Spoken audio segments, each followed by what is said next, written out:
చలసాని శ్రీనివాస్ గారు. ఇప్పుడు తమిళనాడులో ఎన్నికలు జరగబోతున్నాయి. AIADMK, DMK, Vijay. ఇప్పుడు విజయ్, టీవీకే.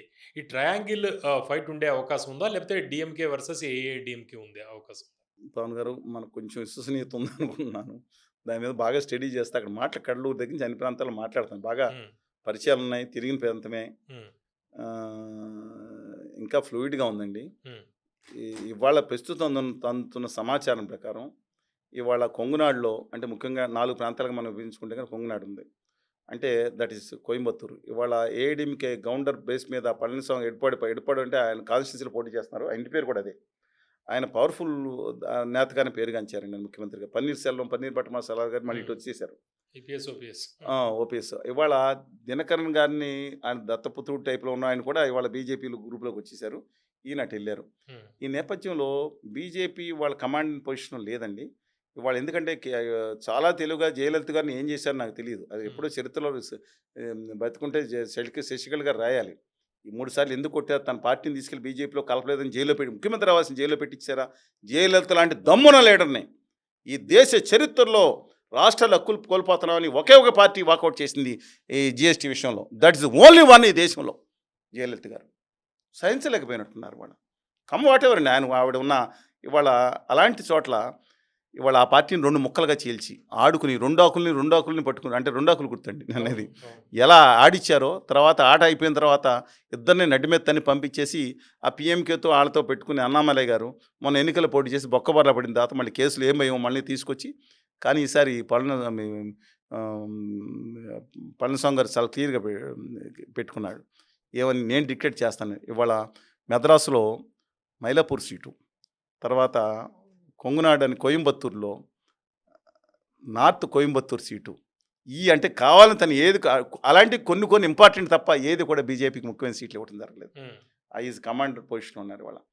బికాజ్ బీజేపీకి ఇచ్చింది ఇప్పటిదాకా ఎప్పుడు వాళ్ళు గెలవని స్థానాలు లేదు ఇచ్చారు. కొన్ని స్థానాలు కోయంబత్తూర్ అనేది ఎక్కువగా. మనం ఆ రోజు రాష్ట్రంగా హ్మ్. నెగ్గడం జరిగింది. హ్మ్. ఎక్కువ బాంబ్ స్థానాలు బ్లాస్ట్ వాళ్ళు గెలవని బాంబ్ స్థానాలు బ్లాస్ట్ ఇచ్చారండి అంటే ఒక బీజేపీకి. 7 స్థానాలు చాలా బలమైన స్థానాలు వాళ్ళకి కావాలనుకున్న స్థానాలు ఇచ్చారు. హ్మ్. మిగతా 15 ఇతర స్థానాలు పిచ్చి స్థానాలు ఇవ్వడం జరిగింది. కానీ హ్మ్. సేవ్ వస్తే ఆగదండి. హ్మ్. అంటే కమాండ్ పొజిషన్ అంటే ఇప్పుడు ఉండదలుచుకున్నారు. విజయ్ చుట్టూ ఇప్పుడు రాజకీయాలు. విజయ్ విజయ్ గారికి ఎంత వస్తుంది? విజయ్ విజయ్ గారికి ఎవరు ఓట్లు లాగుతాడు అనేది గదా! ఇవాళ విజయ్ గారికిను మీ ఎంజీ గారితో చాలా మంది పోలుస్తున్నారు. హ్మ్.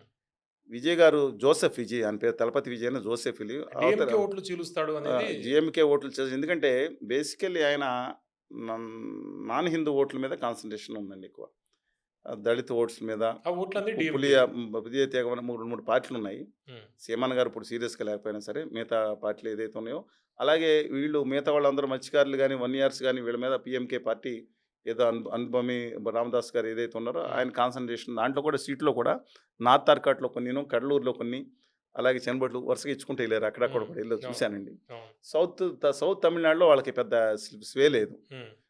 లేదు పెద్ద. అందుకని ఈ నేపథ్యంలో చూస్తా ఉంటే, ఈరోజు అందుతున్న సమాచారం ప్రకారం వాళ్ళ డీఎంకేనే స్టిల్ ఆధిపత్యం ఉంది. మీరు చెప్పిన టీఎంకే అంటే టీవీకే 'త్రిష' హ్మ్.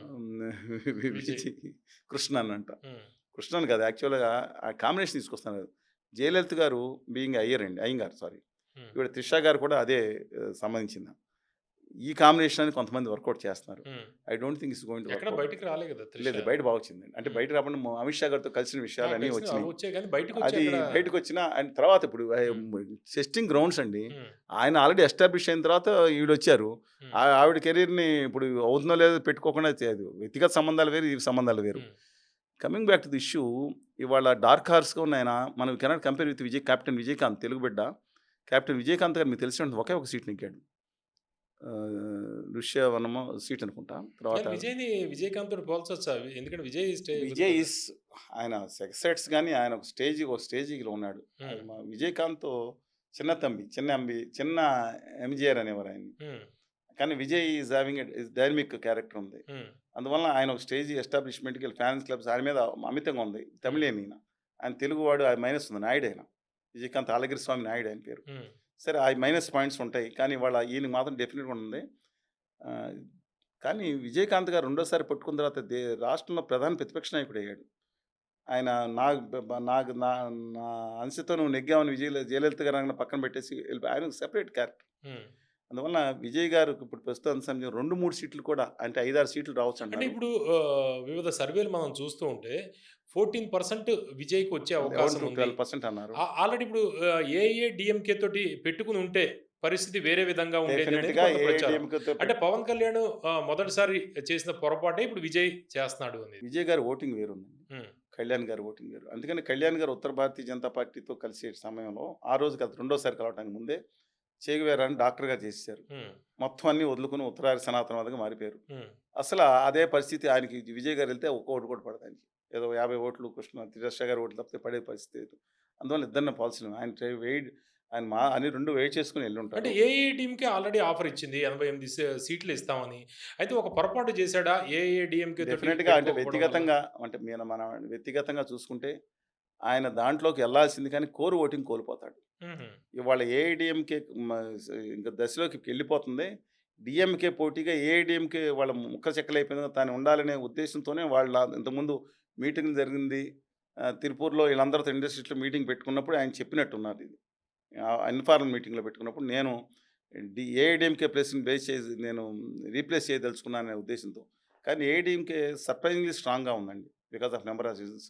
అందులో మీరందరూ కరెక్టే. ఏఐడీఎంతో పెట్టుకుంటే డెఫినిట్‌గా ఒక సే ఉండేది ఆయనకి పాలిటిక్స్‌లో. ఇవాళ కూడా డార్క్ హార్స్‌గా 15 స్థానాలు 14 ఇప్పుడు 12 10% 11% 14% అంటున్నారు. 10 సీట్లు 10 కాదు. 10 పర్సెంటేజ్. 11 ఇప్పుడు చిరంజీవి గారు 16 పర్సెంట్ ప్లస్ వచ్చింది. 18 సీట్లు వచ్చినాయి. వేరే హ్మ్. సంగతి. హ్మ్. బికాజ్ కాన్సంట్రేషన్ అంతా తూర్పుగోదావరి జిల్లాలో 25% సెకండ్ ప్లేస్ వచ్చింది ఆయనకి. ఓహ్! రైట్. రైట్. కానీ ఇక్కడ అలా పరిస్థితి లేదు. ఆయనకి మొత్తం రాష్ట్రం అంతా కూడా హ్మ్.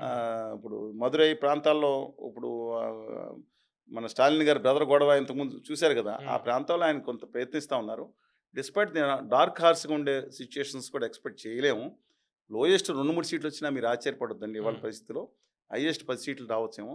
బట్ ఆయన సీట్లు రేపొద్దున ఇద్దరి మధ్యన మళ్ళీ చెప్తున్నాను. ఇవాళ డీఎంకే ఆధిపత్యంలో ఉంది. ఇవాళ వస్తున్న సర్వేల ప్రకారం. అంటే మేబీ వేపర్తిని మెజారిటీతో రావచ్చు. అంటే మీరు చెప్తున్న దాని ప్రకారం డీఎంకే వచ్చే అవకాశం ఉంది. ఇద్దరి మధ్యన ఉంటే ఈ 10 సీట్లు ఇంపార్టెంట్ అయినాయి అనుకోండి. ఆ! ఈయన నాకు డిప్యూటీ సీఎం ఇమ్మంటారు. ఓకే. ఇస్తారు.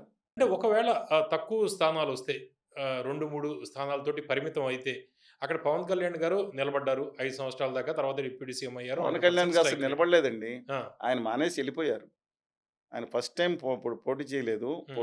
మానేసి ఎళ్ళిపోయారు. రెండోసారి ఆ ఒక్క మొదటిసారి సపోర్ట్ చేశారు. రెండోసారి పోటీ రెండోసారి చేశారు. లాస్ట్‌లో 2 ఏళ్ళు మన హ్మ్. తర్వాత లాస్ట్‌లో వచ్చారు. నిలబడ్డారు. ఈ హ్మ్. అంటే relentlessly. No Vijay second thought in నిలబడే దట్. అవకాశం ఉందా? రేపు ఒకవేళ తక్కువగా వస్తే? ఆయనకి సినిమా కెరీర్ ఇంకా ఎక్కువుంది. హ్మ్. Because of his looks or whatever it may be. అంటే నెక్స్ట్ 5 ఇయర్స్ ఓపిక. ఓపిక పట్టేది మనం ఎలా చెప్తామండి. హ్మ్. ఆయన ఒక మెంటాలిటీకి ఒక్కోసారి చూసుకొని నిలబడితే మాత్రం హ్మ్. ఆయనే నెక్స్ట్ లీడర్ అవుతాడండి. నెక్స్ట్ జనరేషన్ ఇప్పుడు ఉదయనిధి మారన్ గారి మధ్యనను హ్మ్. లేకపోతే ఒకసారి ఉదయనిధి గారు ఎవరో స్టాలిన్ స్టాలిన్ కొడుకు. గారు హ్మ్. మధ్యనను అక్కడ ఒక ఉదయనిధి గారు ఉన్నారులెండి. హ్మ్. వాళ్ళ మధ్యన వీళ్ళిద్దరి మధ్యన గట్టి పోటీ ఉండే అవకాశం ఉంటుందని అభిప్రాయం అండి. ఓకే. ఇద్దరు కూడా దే బోత్ డీఎంకే ఐడియాలజీతో ఉంటారు. అన్నా డీఎంకే బోత్ డెరైవ్డ్ ఫ్రమ్ హ్మ్. మరుదూర్ గోపాల్. విచిత్రం ఏంటంటే తమిళనాడులో మరుదూర్ గోపాల్ రామచంద్ర మేనన్ గారు చూసారు కదా మీరు. హ్మ్. ఈజ్ మలయాళీ అండి. హ్మ్. మరుదూర్ గోపాల్ ఎంజీఆర్ గారు. ఆ దక్షిణామూర్తి గారు తెలుగు బిడ్డ. అలియాస్ కరుణానిధి గారు 15 సంవత్సరాలనే ఆయన గెజెట్‌లో మార్చుకొని కరుణానిధిగా ఏథిస్ట్‌గా ఉన్నారు కాబట్టి. ఆళ్ళ అబ్బాయి ఇప్పుడు స్టాలిన్ గారు. తెలుగు వాళ్ళును, మలయాళీలు దెబ్బలాడుకున్నారు తమిళనాడులో. సచ్ ఎ ప్రైడ్ తమిళనాడు అనేది. ఇవాళ ఇవాళ తెలుగు బిడ్డ అక్కడున్నాడు. స్టాలిన్ గారు ఏదైనా సరే, విజయ్ గారు. బట్ ఏదైనా let us wait and see అండి. ఇవాళ వరకు చూసుకుంటే మెజారిటీ మాత్రం డీఎంకేకి అనుకూలంగా ఉంది.